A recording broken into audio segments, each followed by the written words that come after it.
Hello. Okay, so I think we've had a few little technical hitches. Oh, I've got somebody joining now. I think we've had a few little technical hitches. I did have a handful of people online earlier. They seem to have fallen off. And I am waiting for a few more people. So I'm conscious people might start to drip in as I'm going. But I'm just going to get going because I'm conscious it's after 6 now.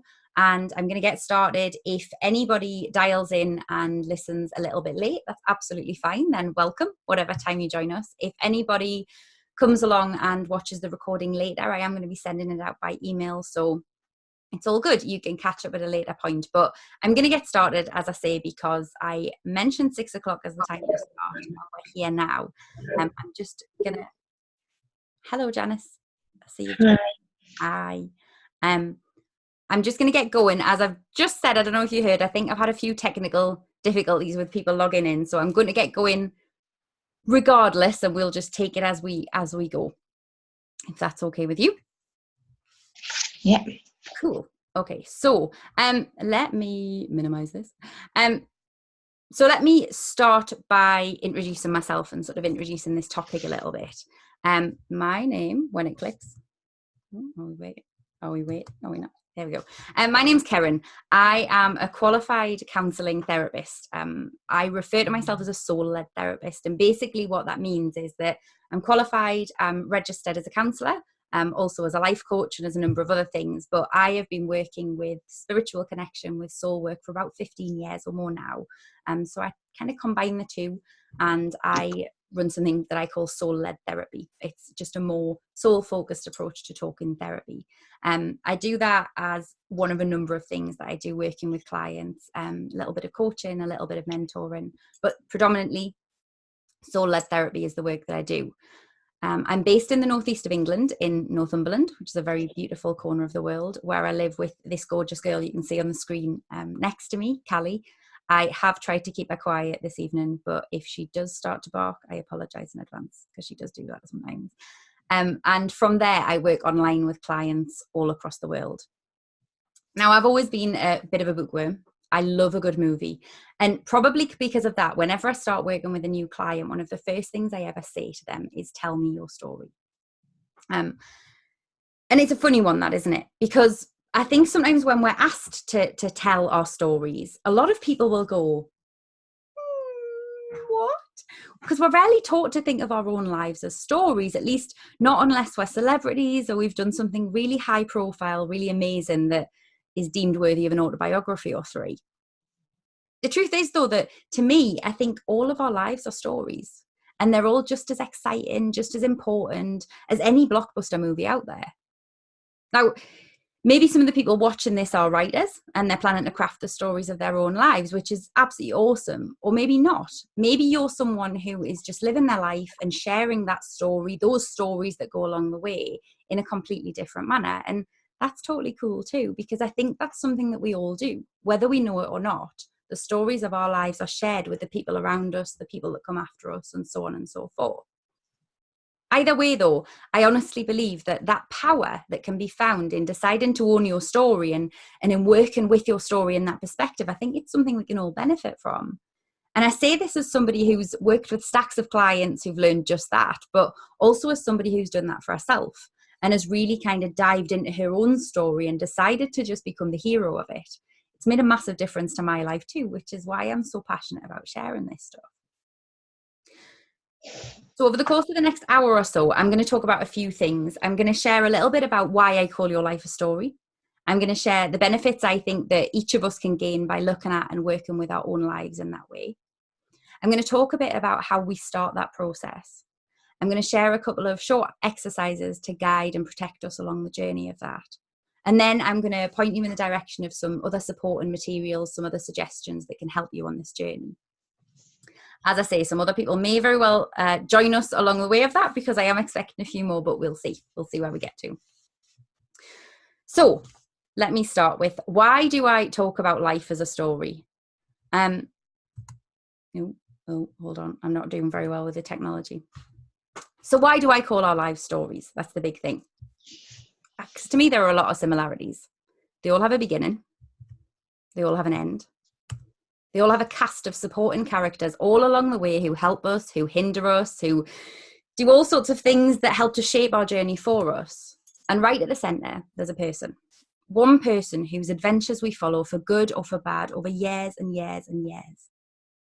More than that, though, all of our lives are comprised of the stories that have happened to us, of those ups and downs, of the things that we tell ourselves, of the things that made the people that we come from, and those that we tell ourselves about who we are.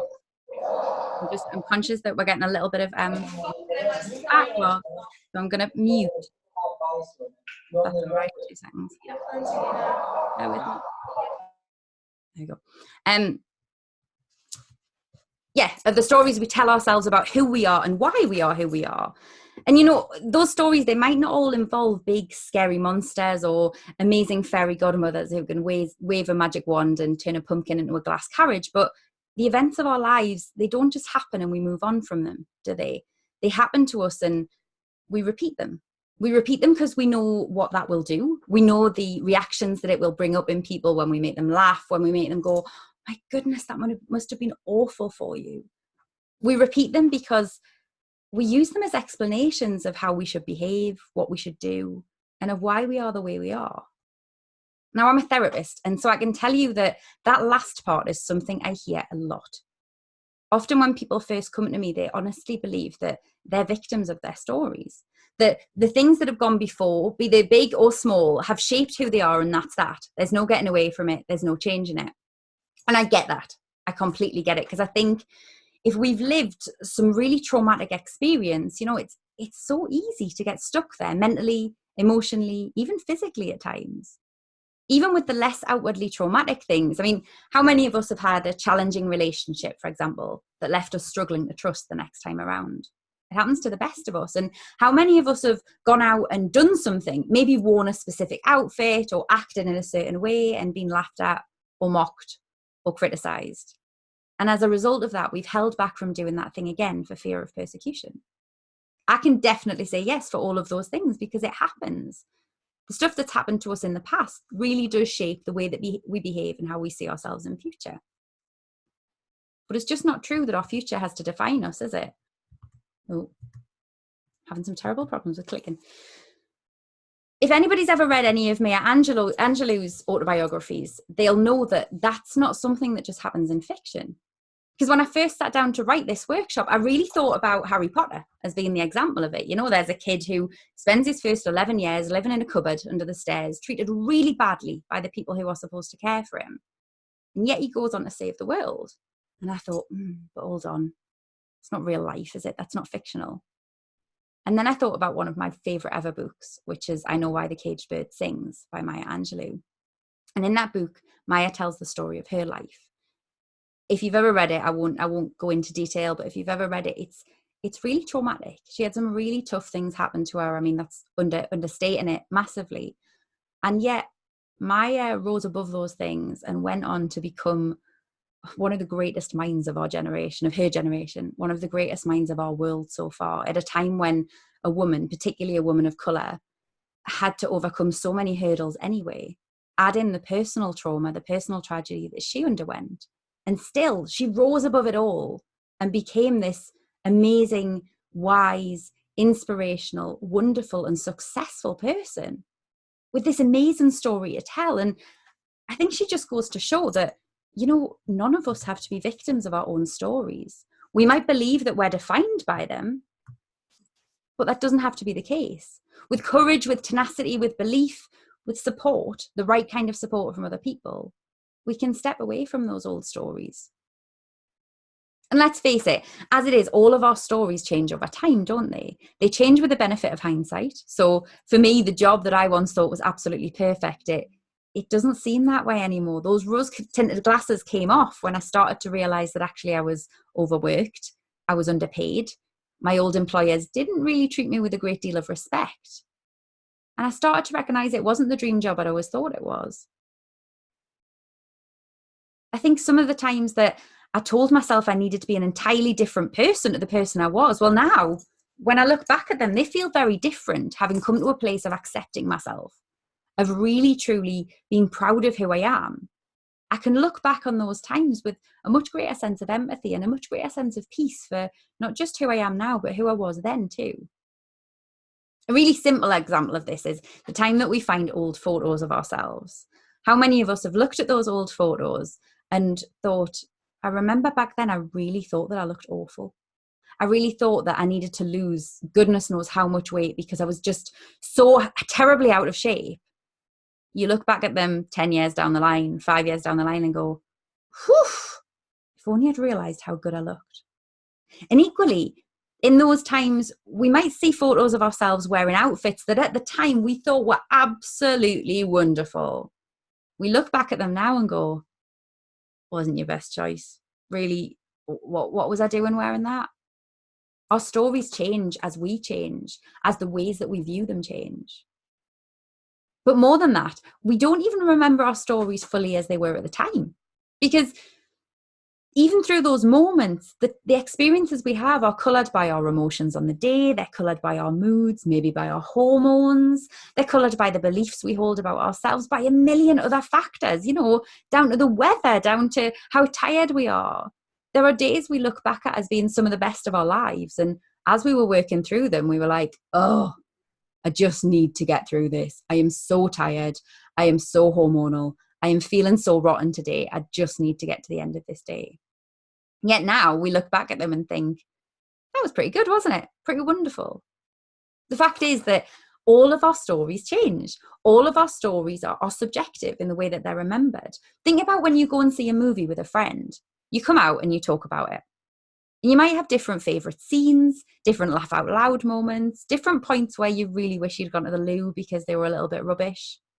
You never both see things in exactly the same way, no matter how close your friendship is, because you come to it as different people whose opinions and experiences are shaped by the ways that they view the world and by the things that they've done and seen for themselves.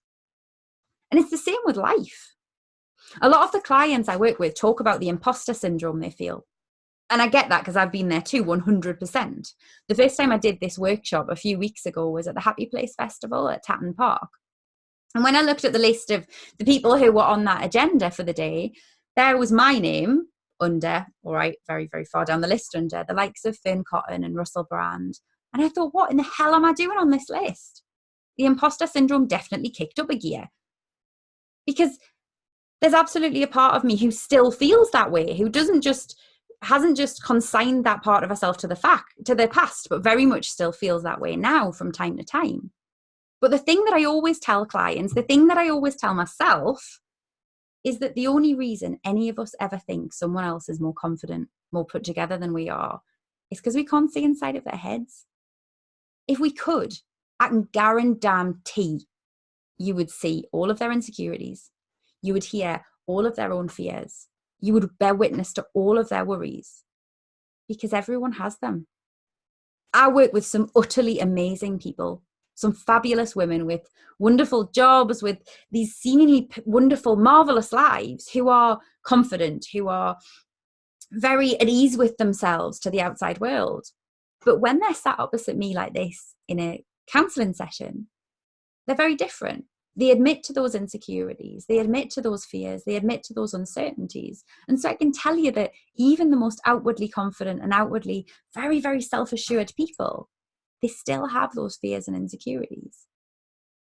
The only difference is that for us personally, we get to have a 360 view of what's going on inside of our heads. We don't get that with anybody else, so we can't see those insecurities.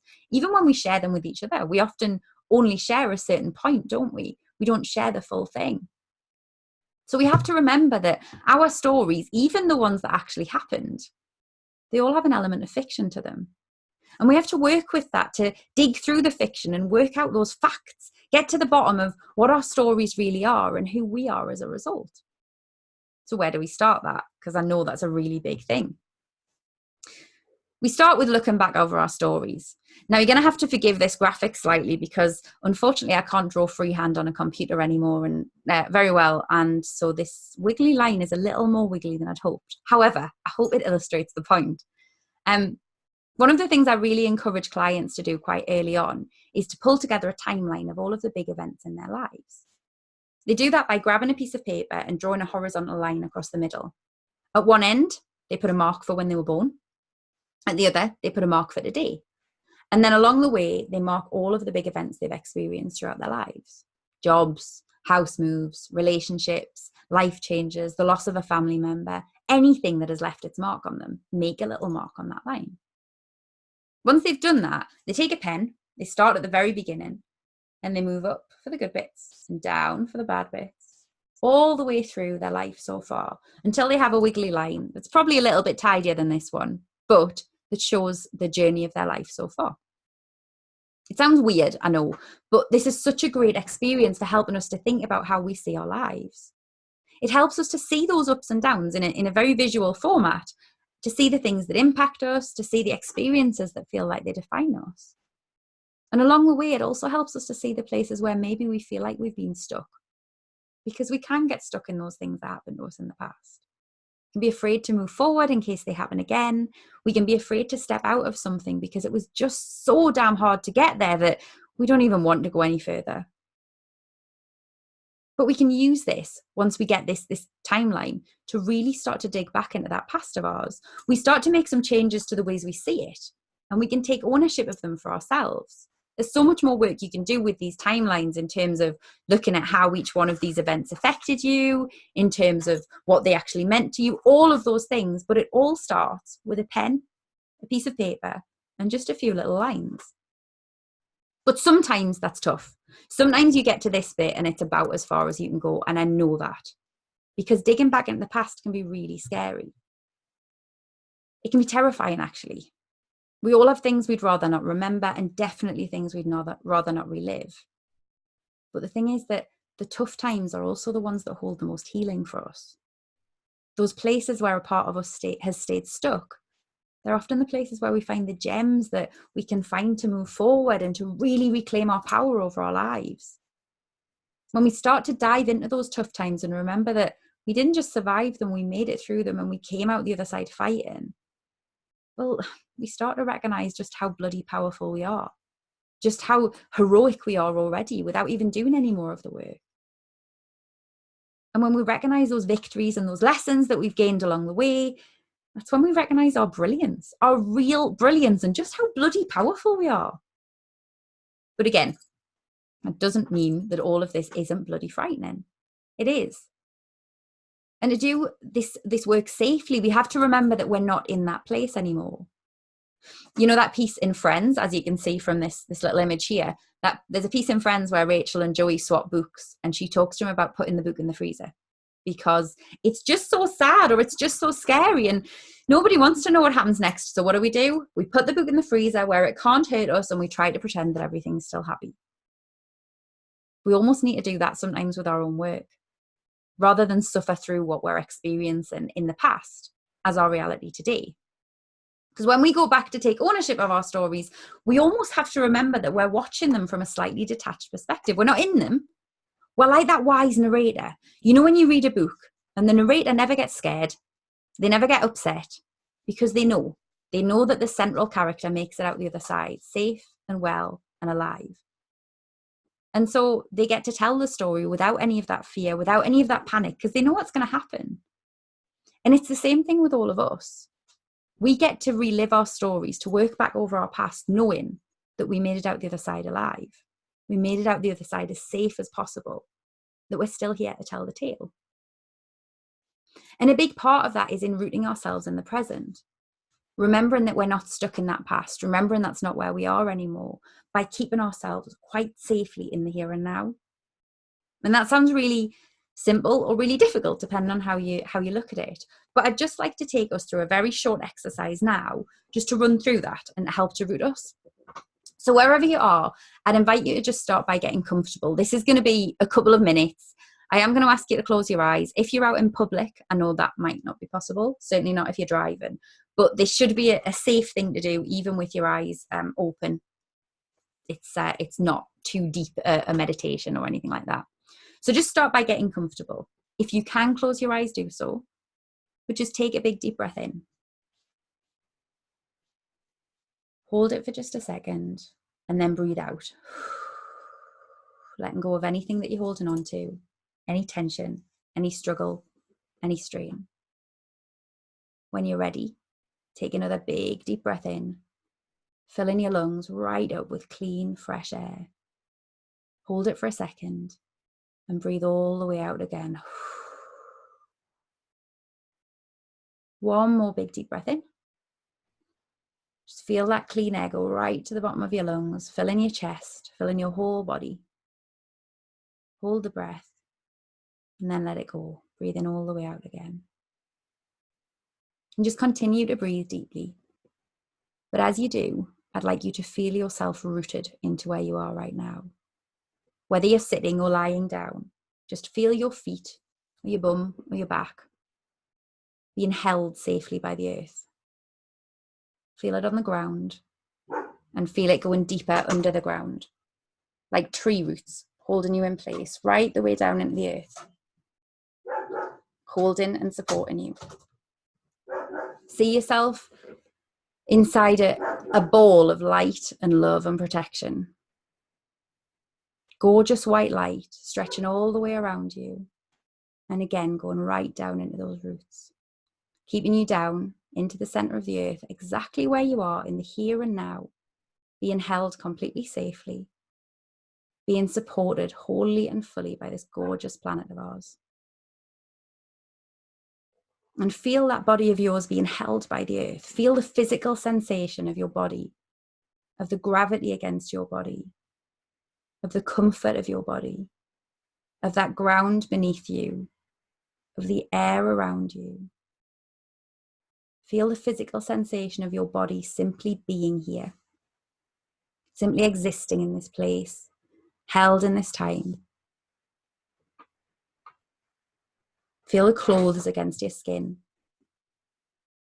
Feel the temperature around you, hot or cold. If there's a breeze, just allow yourself to feel it brush against your hair, against your skin. And just allow yourself to focus wholly on that physical sensation.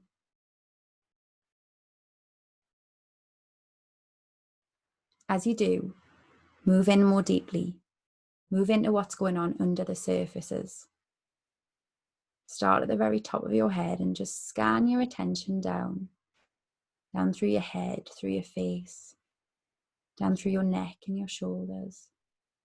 Just keep moving downwards. And as you do, focus yourself on picking out any areas of tension, any areas of pain, any areas of comfort, any other physical sensations you feel.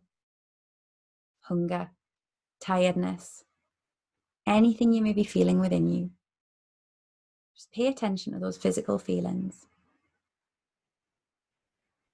Remember that your body is so important. Your body is the thing that allows you to be here. It's the vehicle for this journey, this story of yours. And it's here, in this moment, in this present. And it'll tell you what it needs, be that food, water, rest, sunlight. It'll always tell us if we just stop and tune in and listen. Once you get down to your toes, bring your attention back upwards. Just bring your attention into your ears. Pay attention to the sounds around you. To my voice, of course, but to anything else that's going on. None of it is pointless. None of it is a frustration. None of it is unnecessary. It's all there for a reason. Just pay attention to that sound. Any background noise. Don't dwell on it, but just know that it's there. Allow yourself to be in it. Know that all of it is important. Just sit in that space of those sounds and that physical feeling. And then move your attention downwards to your taste buds. Move your tongue around your mouth and give yourself a little moment to just get used to those feelings, those tastes. What's going on in your mouth? Can you taste whatever it is you had for your last meal? Maybe it's whatever you drank last. Maybe it's whatever you need to drink. Maybe you're really thirsty. Pay attention to those tastes, that physical sensation of taste.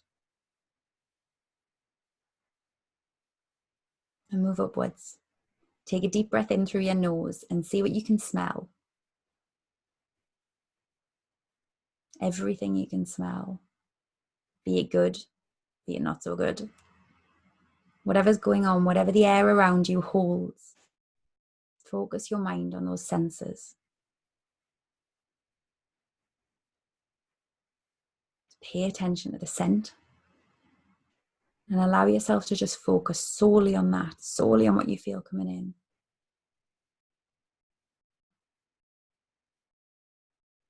And now I'd invite you, if you have your eyes closed, just to open your eyes slowly, gently.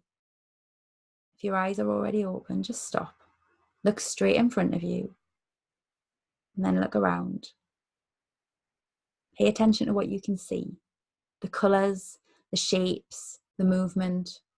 Again, there will be plenty of things that could easily distract you, but this isn't necessarily about focusing on any of them. It's about recognizing all of them. It's about seeing the world around you and recognizing yourself as part of that world around you. It's about knowing that you are safe and held in the here and the now. You can walk away whenever you want to, but equally, that as you sit here, the past is the past. The future is the future, but what really matters, that place where you are physically grounded, physically rooted in the here and now, is right in this moment. Just breathe in that. Breathe in, paying attention to the sights, the sounds, the physical sensations, the smells, the taste. Pay attention to all of it. Breathe into it. Just allow yourself to feel safe. Allow yourself to feel held. And when you're ready, give your toes a little wiggle. Have a little stretch if you want to. Whatever it is that you need to do, know that you're totally safe, and just concentrate back on your breath again, and just come back into the here and now, wholly and fully. Usually at this point, I would ask how that was. I'm conscious of the technological constraints, so I won't ask that right now, but I will ask if you do have anything you want to add at any point, or any questions you want to ask. Just pop them in the chat box, and I promise I will get to them later on in the session.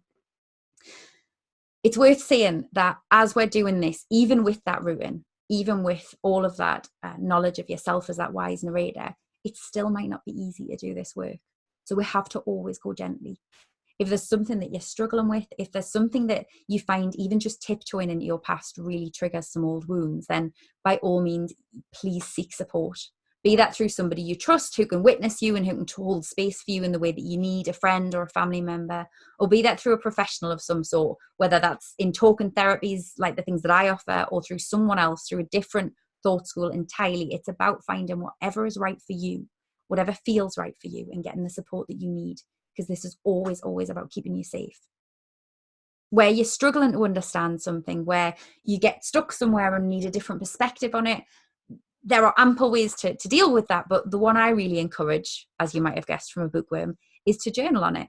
For starters, just take out your journal, take out a pen and a bit of paper, and write whatever it is you're struggling with at the top. And then just start writing and see what comes out. Equally, I really encourage you, if there's something feeling stuck for you or something you're not sure about, just put your hands on your body and see the places that stuckness feels like it manifests in you. Maybe as tension, maybe as pain. Just feel where you feel it in your body. It's amazing how many times we get frustrated with arguments we've had and things that we wish we'd said, and we feel it as a lump in our throat or as some kind of stuckness in our throat. And if we can just put our hands on that and just tune into it and ask it to tell us what we need, our body holds more wisdom than we give it credit for. And again, if that's something you're struggling with, then seek support in doing those things, because there are definitely practitioners out there who can help with that. Now, it's also important to say that, just because you seek out that support that I mentioned, it doesn't make you any less of a hero. As we know, even the best superheroes out there, they have sidekicks, don't they? And whether yours is a friend who can listen to you, or a professional who can hold space for you and help you work through whatever it is that you're going through, sidekicks are important. The people we have in our lives to support us through this work are important, just as the people we have in our lives to support us through those times as they happen are important. They're so important, in fact, that once you have a good idea of the events that happened in your story, of kind of the gist of the story itself, I really encourage people to think about the other key characters that have led them to this point. Think about the ones who've had the biggest impacts on you, the ones that we think of as those sidekicks and those supporters along the way. and think about the people that we consider as villains, the ones that we're struggling to forgive or that we're struggling to move along from. Plot out those key people and the realizations that they've brought into your life, both good and bad, whether you do that on your timeline with a different coloured pen, I love a different coloured pen, or whether you journal on them, completely up to you, but just make a list somehow of those key people in your life, those supporting characters. Look at the way that they've impacted you, look at the things that they've done, at the events you've enjoyed together, at the experiences you've had and the lessons you've taught one another, and then look at it from a different perspective. I don't know if you've heard the term sonder, and I'm going to be honest here, I don't actually know if the definition I'm going to give you is really the true one, but it's definitely the one that I see on Pinterest a lot.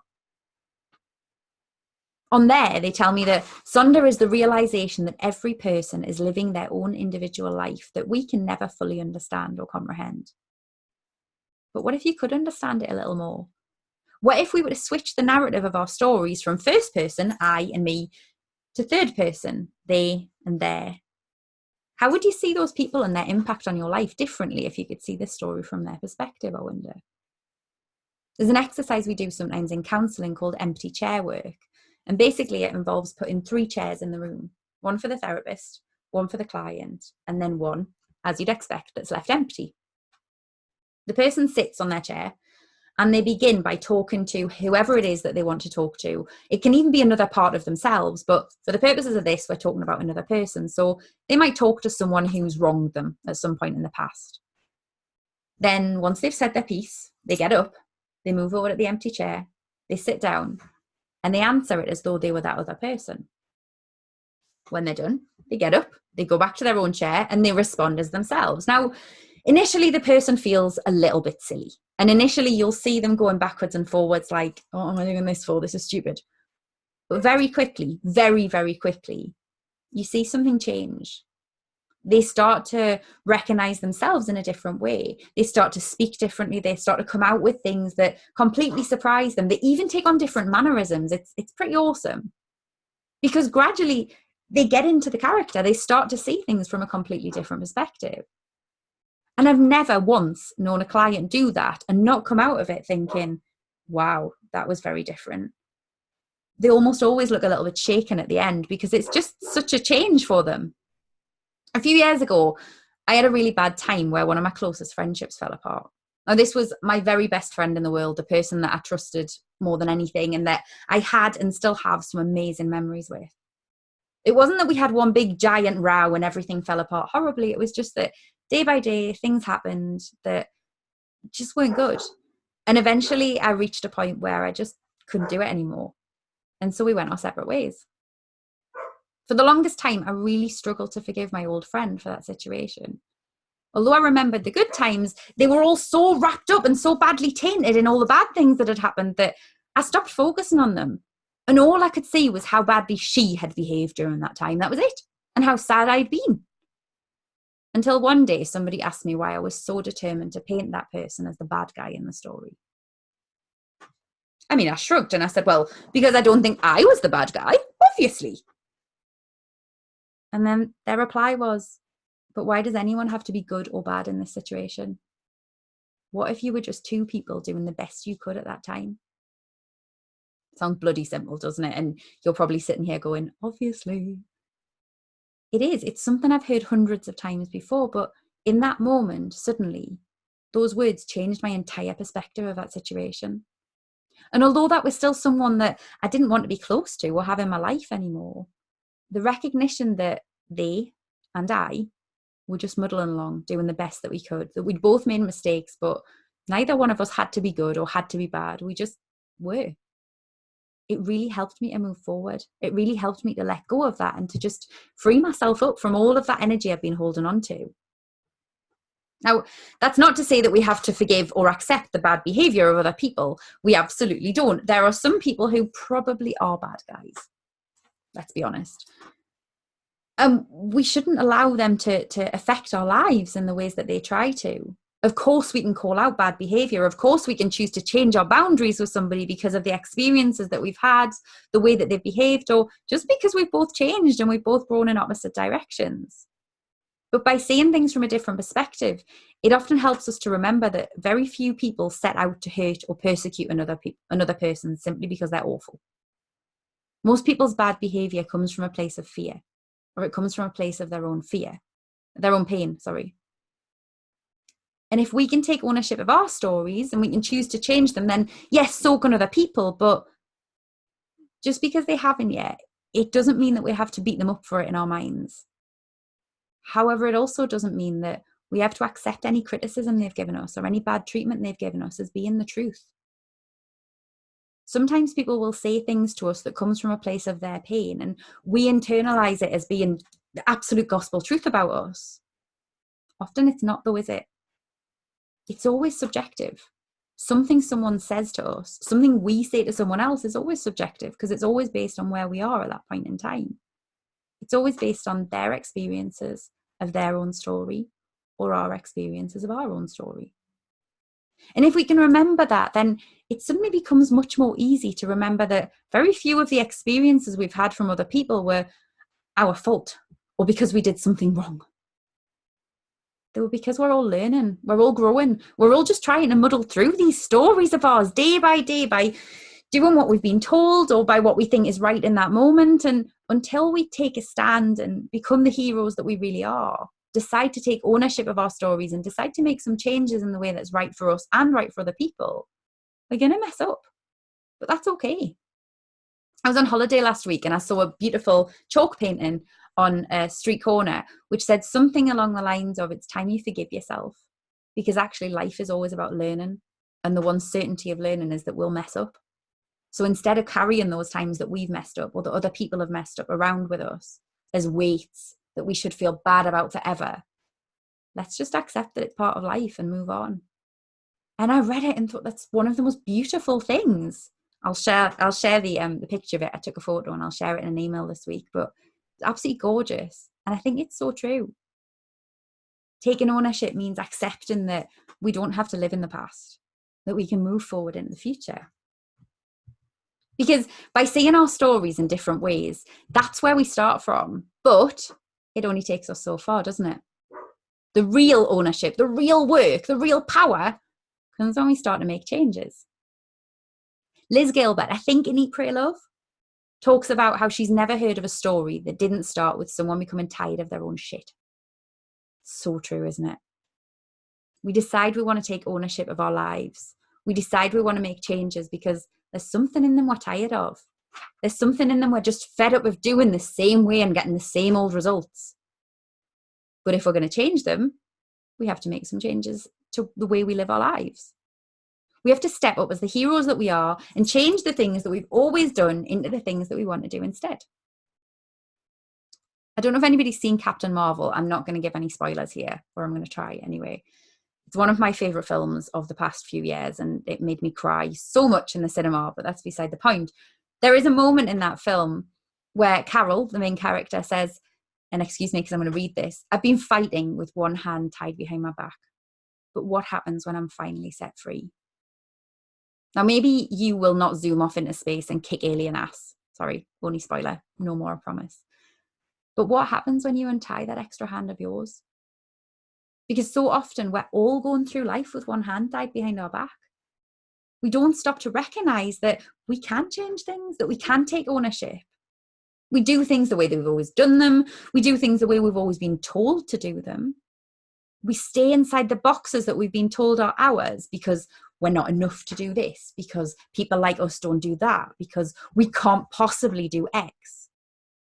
Rather than stepping back and saying, hold on, is this really the right way for me to do things? Is this really what I'm capable of? Is this really all I'm capable of?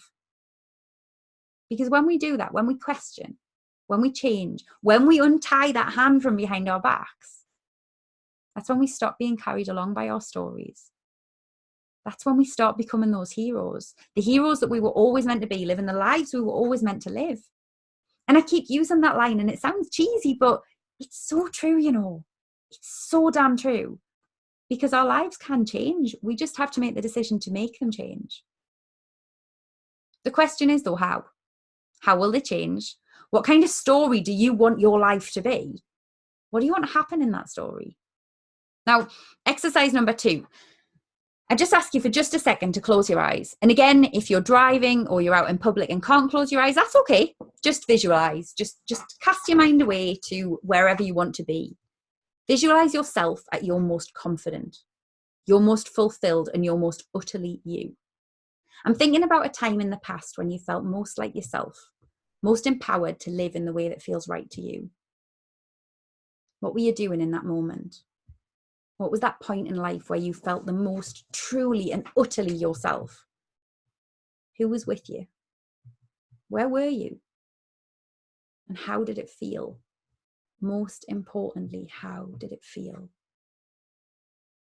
Focus on that feeling of utter you-ness that comes when you're doing the thing that lights you up, when you're with the people that light you up, when you're in the places that light you up, and just focus on that feeling, on what it brings back to, maybe to your heart, maybe to your gut, to wherever it is in your body that feeling comes up. Focus on it. Just concentrate your mind on it. Concentrate your whole energy on it. Let the picture build up. Allow yourself to really feel it, and allow those feelings of fulfillment, of confidence, of you-ness to grow and grow and grow until they overtake every single part of your body. Think about what else it is in your life right now that helps to give you even just a tiny glimmer of that feeling. Maybe it's a person, maybe it's a place, maybe it's something you do. Even if it's just for 5 minutes once a week, that's something that you do that helps to give you a glimmer of that feeling. Just focus your mind on it. And remind yourself that it's not just in the here and it's not just in those big moments, that there are times in your life already that you feel that way. So it is possible to feel totally and utterly you. It is possible to get into that frame of mind and to inspire those feelings that really matter. Now, that thing that you're visualizing, I'd like you to fast forward a little bit. Fast forward a bit and imagine yourself living the life of your dreams, feeling that way all of the time, mentally, physically, emotionally, feeling exactly the way you want to feel, spending your time in the ways that you want to, living your dream life, doing your dream job, being in your dream house, surrounding yourself with the people who feel absolutely right to you all of the time. Again, just let those feelings grow, but as you do, look around you and think about how that feels different to now. Think about what's going on there. I'm going to email out a longer version of this exercise, but for now, I just ask you to just focus around yourself. Focus on what you can see, how it feels, what's going on, what it is that you really want, what you wish for. If you could create any perfect life for yourself, what would be in it? And just sit in that for just a moment.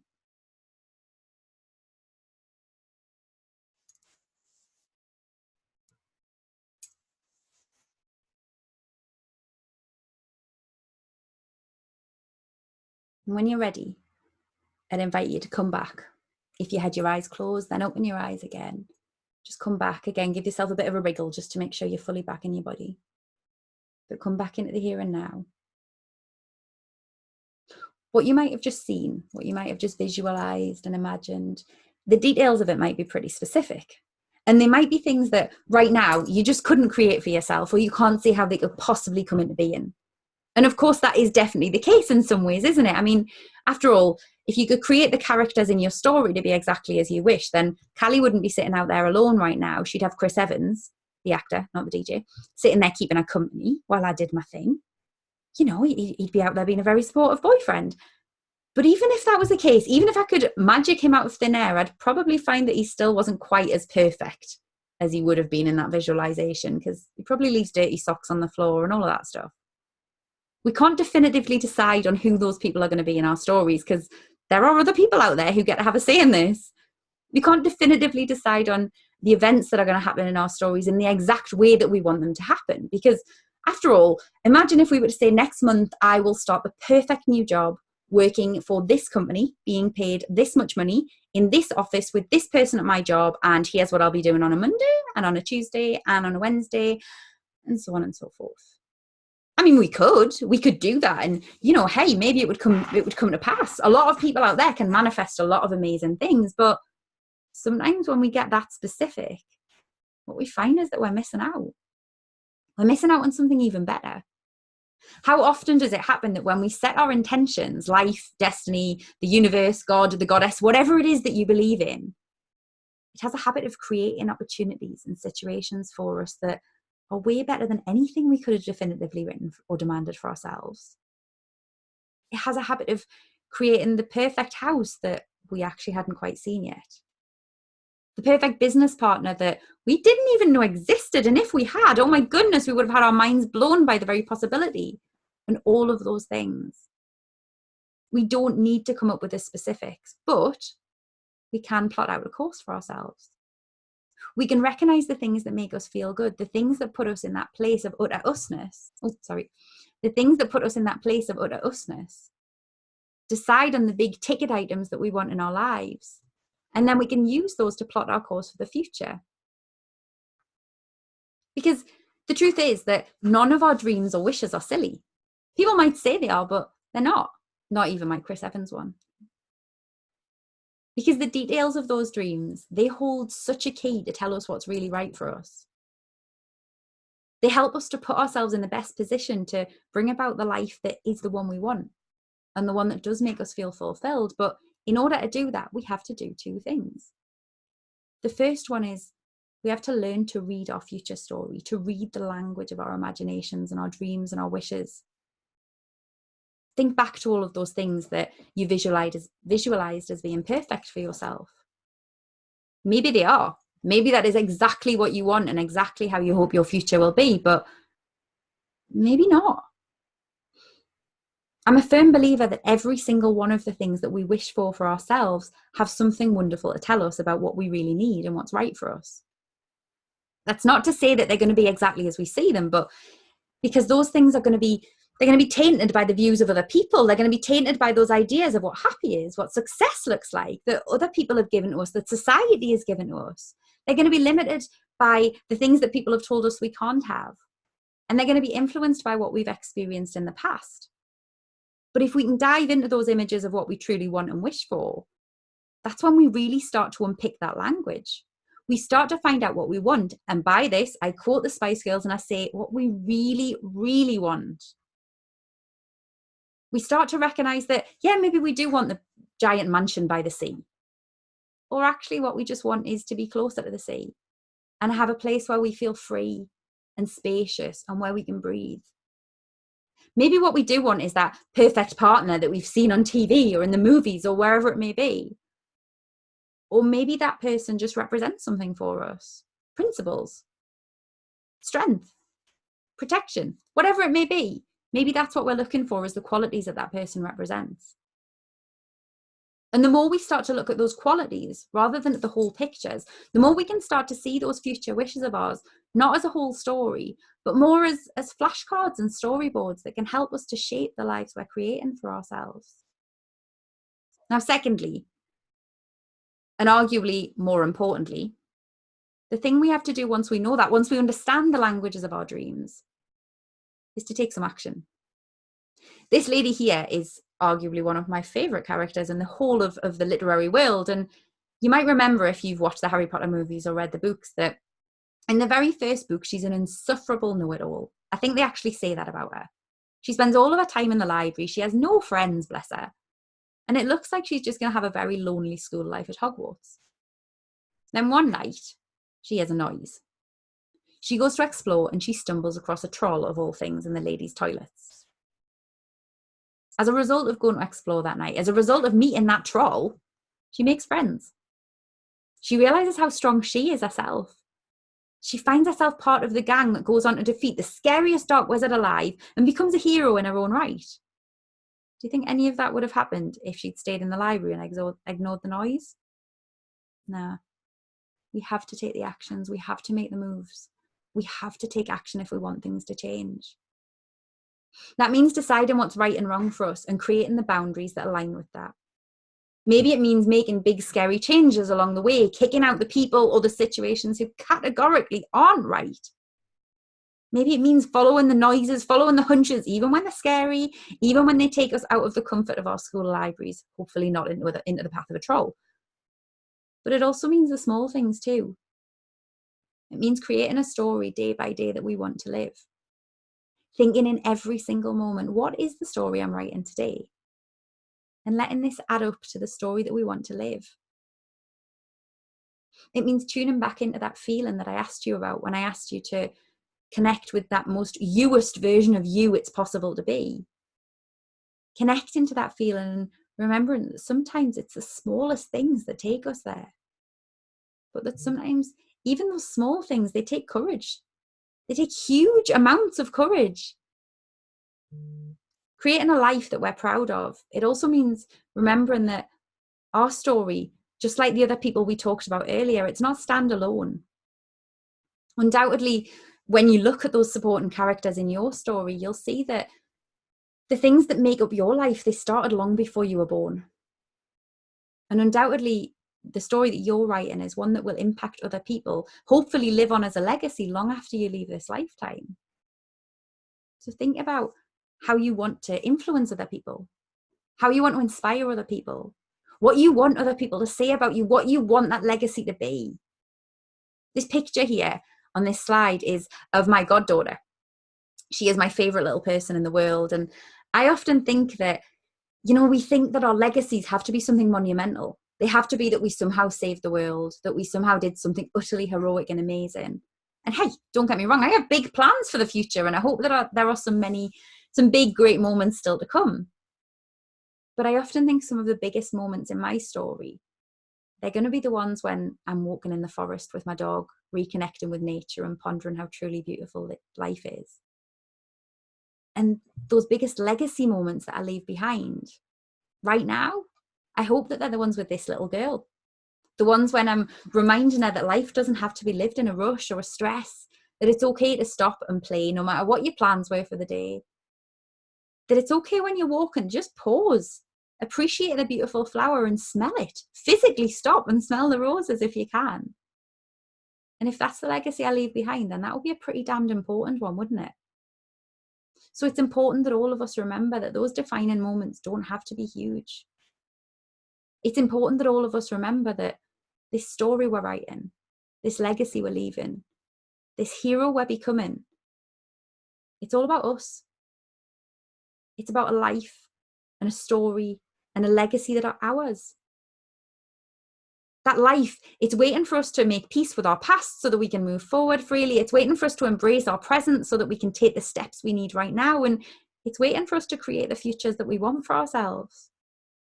And yes, of course, we know that happy ever after isn't exactly like we were all taught by Disney, is it? I mean, the very fact that there's a Frozen 2 coming suggests to me that Elsa and Anna didn't live happily ever after. There is something going to happen that means that something else popped up and caused some strife for them. I'm pretty sure that Cinderella and Prince Charming had the odd row from time to time because that's what happens. Happy ever after isn't a realistic concept, but instead of looking at happy, what if we looked at being fulfilled? What if we looked at making sure that our days and our weeks and our months and our years and our lives included so many of the things that fill up our energies?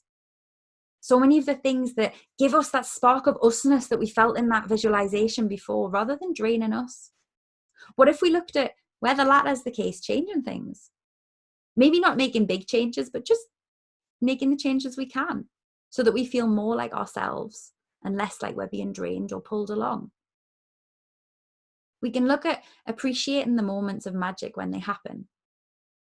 Be that the amazing praise we get at work, be that the days that our children are born, or be that even just the moments when we're stood outside and the stars look so beautiful that we can forget everything else and just remember how lucky we are to be here.